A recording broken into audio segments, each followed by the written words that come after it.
the wisest person I ever met in my life, a third grade dropout. Wisest and dropout in the same sentence is rather oxymoronic, like jumbo shrimp.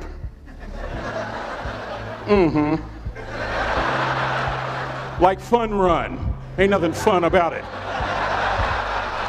Like Microsoft Works, y'all don't hear me.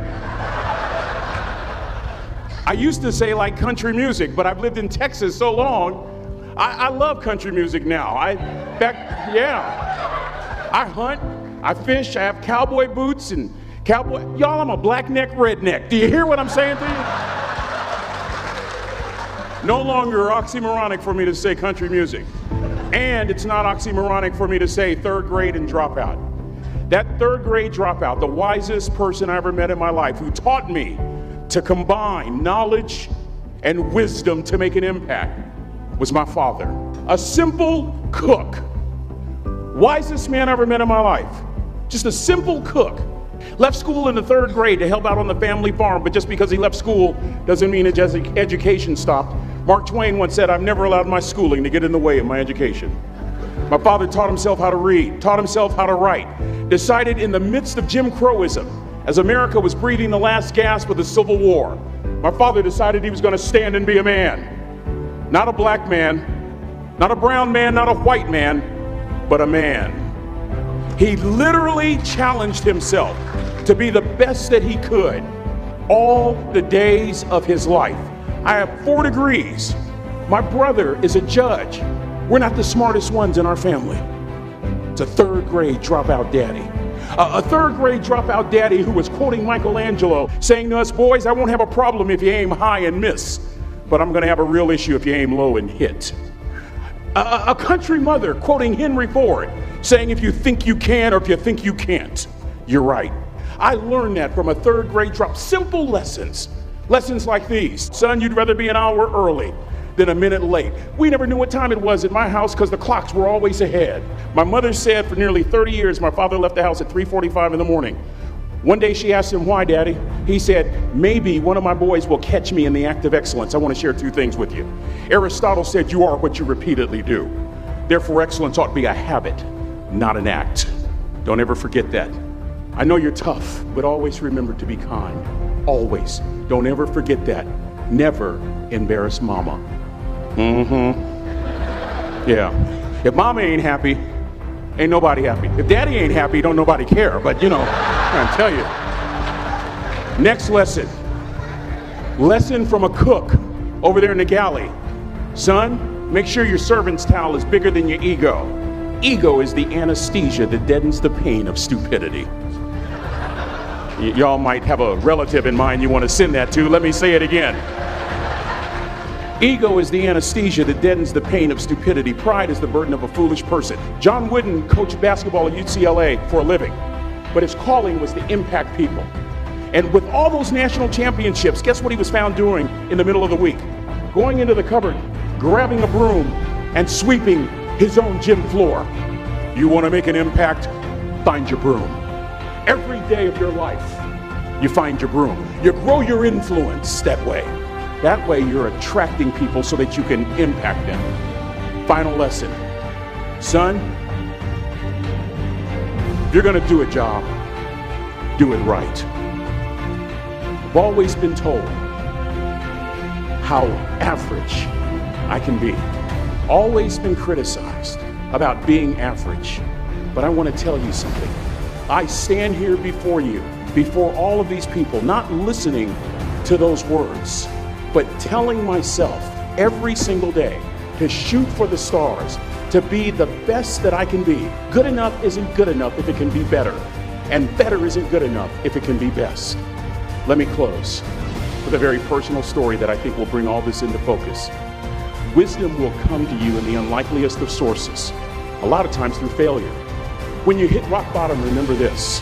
While you're struggling, rock bottom can also be a great foundation on which to build and on which to grow.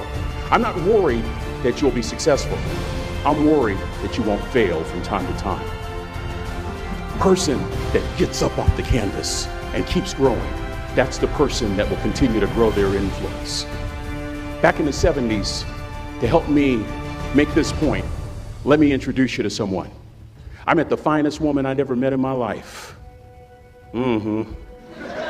Back in my day, we'd have called her a brick house. This woman was the finest woman I'd ever seen in my life. There's just one little problem. Back then, ladies didn't like big old linemen. The Blind Side hadn't come out yet. They like quarterbacks and running backs. We're at this dance, and I find out her name is Trina Williams from Lompoc, California. And we're all dancing, and we're just excited. And I decide in the middle of dancing with her that I would ask her for her phone number. Trina was the first one. Trina was the only woman in college who gave me her real telephone number.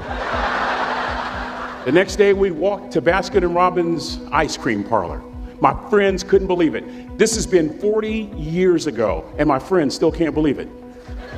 We go on a second date, and a third date, and a fourth date. We drive from Chico to Vallejo so that she could meet my parents. My father meets her. My daddy, my hero, he meets her, pulls me to the side and says, "Is she psycho?" But anyway, we go together for a year, 2 years, 3 years, 4 years. By now, Trina's a senior in college. I'm still a freshman, but I'm working some things out. I'm so glad I graduated in 4 terms. Nixon, Ford, Carter, Reagan. So now it's time to propose. So I talk to her girlfriends, and it's California, it's in the 70s, so it has to be outside. You have to have a candle, and you have to have, some chocolate. And listen, I'm from the hood. I had a bottle of Boone's Farm wine. That's what I had. She said yes. That was the key. I married the most beautiful woman I'd ever seen in my life. Y'all ever been to a wedding, and even before the wedding starts, you hear this? How in the world? And it was coming from my side of the family.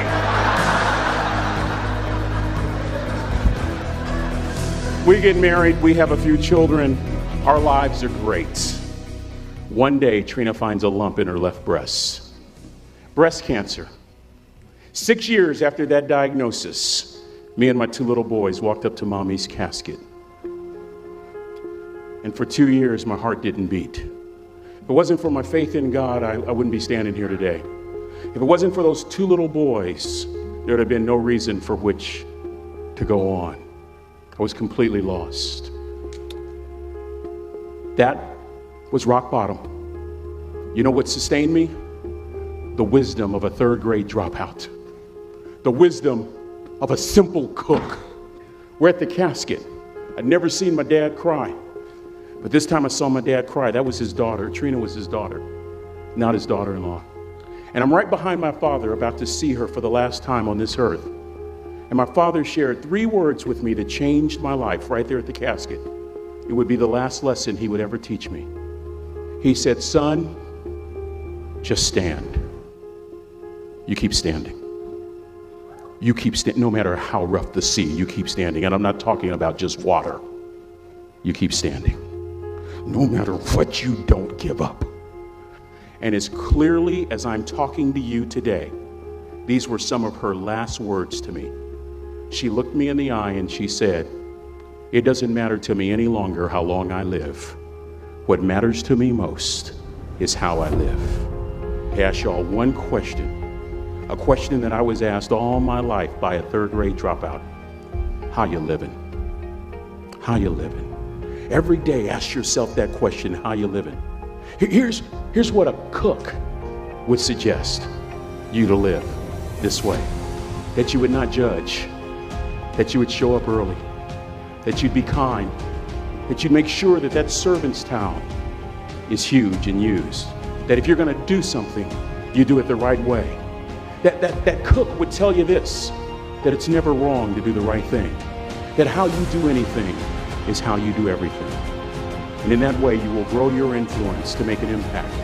In that way, you will honor all those who have gone before you, who have invested in you. Look in those unlikeliest places for wisdom. Enhance your life every day by seeking that wisdom and asking yourself every night, how am I living? May God richly bless y'all. Thank you for having me.